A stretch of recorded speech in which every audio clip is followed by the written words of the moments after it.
என்றுள்ள கர்த்தருடைய வார்த்தை அப்போஸ்தலர் 1 பரிசுத்த ஆவி உங்களிடத்தில் வரும்பொழுது நீங்கள் பலனடைந்து எருசலேமிலும் யூதேயா முழுவதிலும் சமரியாவிலும் பூமியின் கடைசி வரியந்தையும் எனக்கு சாட்சிகளாய் இருப்பீர்கள் என்றார். பிரியமான தேவ பிள்ளைகளே, பரிசுத்த ஆவி உங்களிடத்தில் வரும்பொழுது கடைசி நாட்களிலே வேதம் சொல்லுகிறது, மாம்சமான யாவர் மேலும் என் ஆவியை ஊற்றுவேன் என்று கர்த்தர் சொல்லுகிறார்.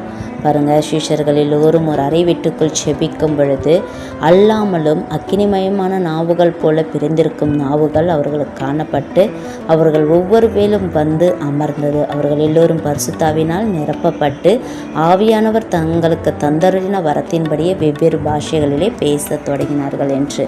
நீங்கள் இப்படி தேவ பயபக்தியோடு இருக்கும் பொழுது பரிசுத்த ஆவியானவர் உங்களோடு இருப்பார். நீங்கள் சாட்சிகளாக இருப்பீர்கள். ஆமென். God bless you.